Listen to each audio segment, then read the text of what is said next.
الحمدللہ رب العالمین والصلاة والسلام علی سید الانبیاء والمرسلین اما بعد درس القرآن والحدیث الان عن تعداد لتصحیل جماعت رواہ محمد بن یزید بن ماجہ فی سنن۔ آج کا درس قرآن درس حدیث اس بات پہ ہے کہ جماعت کے لیے، نماز کی جماعت کے لیے کتنے بندوں کا ہونا کم سے کم ضروری ہے، یعنی کم سے کم کتنے بندوں سے جماعت قائم ہو سکتی ہے۔ اس حدیث پاک کو محمد بن یزید بن ماجہ نے اپنی سنن میں نقل فرمایا۔ عن ابی موسیٰ الاشعری رضی اللہ عنہ قال، حضرت سیدنا موسیٰ اشعری رضی اللہ عنہ سے ارشاد فرماتے ہیں، قال رسول اللہ صلی اللہ علیہ وسلم، اللہ کے رسول مکرم صلی اللہ علیہ وسلم نے ارشاد فرمایا، اثنان فما فوقہما جماعت، فرمایا دو اور دو سے زیادہ یہ جماعت ہے، دو منیمم اور دو سے زیادہ جماعت ہے، میکسیمم جتنی بھی ہو جائے، لاکھوں ہو سکتے ہیں، کم سے کم دو بندے جماعت کے لیے ضروری ہے، تب جماعت قائم ہو سکتی ہے۔ یعنی ایک بندہ خود امام اور اس کے ساتھ ایک بندہ، تو یہ جماعت قائم ہو سکتی ہے۔ کہیں بھی ایسی جگہ ہو جہاں پہ آدمی دو بندے اکٹھے ہو جائیں، جماعت کا وقت ہو جائے اور کوئی شرعی عذر نہ ہو تو جماعت قائم کر لینی چاہیے، اور جبکہ جماعت کرانے کی اہلیت بھی رکھتا ہو، یہ بھی ضروری ہے۔ ہر بندہ جماعت کرانے کی اہلیت نہیں رکھتا۔ امام کی 6 شرائط ہیں،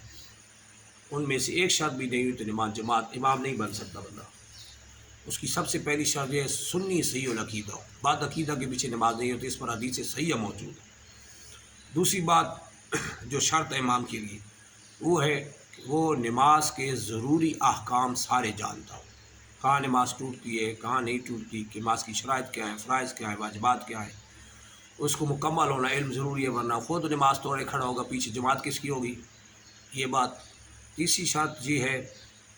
نماز کی جماعت کی صحیح عاقل اور بالغ ہونا، یعنی عاقل و بالغ، بے وقوف کے پیچھے نماز نہیں ہوتی، پاگل ہو گیا، مجنون کے پیچھے کیا نماز ہو، بالغ ہونا، یہ بالغوں کی بالغ ہی جماعت کرا سکتے ہیں، یہ یاد رکھیں۔ تو اس کے لیے شرائط میں سے اس طرح اس کا معذور شرعی نہ ہونا، یہ بھی نماز کی شرائط میں سے۔ معذور شرعی ہوتا ہے جس کو شریعت نے معذور کر دیا ہو، شریعت کی وجہ سے وہ اس کو معاف کر دیا گیا ہو، وہ مجبور ہو۔ مثال کے طور پہ اس کو عذر لاحق ہو، مجبوری ہو اس کی، مثال کے کسی کو پیشاب کے قطرے آتے ہیں، اس کو سلسل بول عربی میں کہتے ہیں، سلسل بول،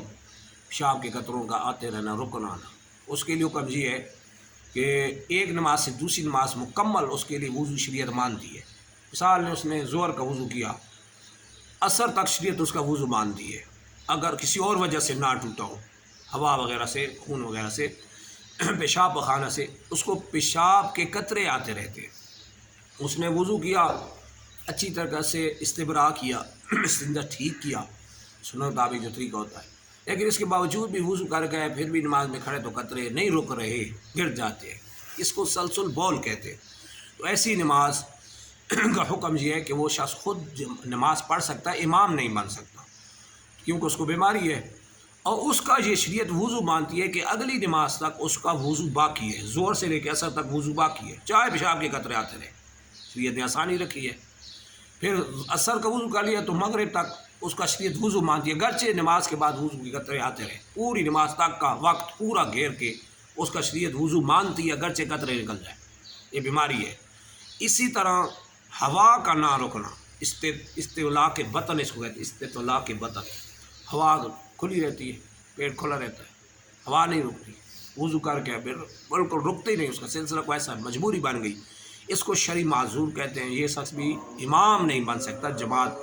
سے پڑھ سکتا ہے، جماعت کرا نہیں سکتا۔ لہذا نماز کی جب تک شرائط پوری نہیں پائی جائیں گی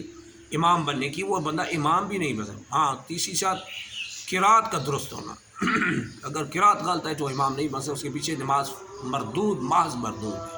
جیسے مخارج حروف جس کو نہیں پتہ خود اپنے بھی اس کو صحیح کرنے چاہیے، اگر امام ہے تو اس کے اپنے قرات درست ہو، ورنہ غلط قرات کے معنی غلط ہونے کی وجہ سے نماز وہیں ٹوٹ جاتی ہے، تو جماعت کیا قائم ہوگی۔ لہذا یہ شرائط کا خیال کرنا ہے۔ سرکار صلی اللہ علیہ وسلم فرماتے ہیں اثنان وما فوقہما جماعت، دو اور دو سے زیادہ جماعت ہے۔ ایک بھی بندہ، دو بندے اکٹھے ہو جائیں اور جماعت کی اہلیت کرانے والا ہو تو اس کو چاہیے کہ وہ امام بن جائے اور جماعت کرائے تاکہ ان کو جماعت کا ثواب مل جائے۔ اللہ کی بارگاہ میں حق سمجھنے اور حق کو جانے کی توفیق عطا فرمائے۔ وآخر دعوانا الحمد للہ رب العالمین۔